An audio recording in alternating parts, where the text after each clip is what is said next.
నమస్తే అండి అందరికీ. ఈరోజు మనము అందరి ఫేవరెట్ బొబ్బట్లు ఎలా తయారు చేసుకుందామో మనం ఈ వీడియోలో చూద్దాము.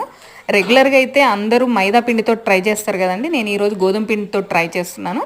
గోధుమ పిండి అనేది మనం చపాతీ ఎలా అయితే మనము చేసుకుంటామో ఆ చపాతీ పిండి బ్యాటర్ ఉంటుంది కదా, అలా ప్రిపేర్ చేసి పెట్టుకోవాలండి. ఈ లోపల మనం ఏం చేద్దామంటే కుక్కర్లో ఒక 2 కప్పులు అంటే పచ్చిశనగపప్పు అనేది మనం మెత్తగా ఉడికించుకోవాలండి. ఉడికించిన దాంట్లో మనం 2 కప్స్ మీరు మీ పచ్చిశనగపప్పు తీసుకున్నారనుకోండి, 1 కప్పు బెల్లం తీసుకొని ఇలాచి పౌడర్ వేసుకొని దగ్గరగా వచ్చేటట్టుగా కన్సిస్టెన్సీ అనేది కొంచెం వేయించి పెట్టుకోండి.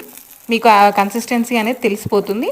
ఏదైతే రెడీ అయిపోయిందో మనం చపాతీ సైజ్ అంత తీసుకుంటాం కదండి ఒక ఉండని, అందులో మనము ఈ స్టఫింగ్ ఏదైతే మనం రెడీ చేసుకున్నామో అందులో పెట్టుకొని ఇలా చపాతీ లాగా చేసుకొని మనం కొంచెం నెయ్యి అనేది యాడ్ చేయాలండి. యాడ్ చేస్తే మనకి టేస్టీ అనే బొబ్బట్లు అనేది రెడీ అయిపోతుంది. సబ్స్క్రైబ్ చేసుకోండి.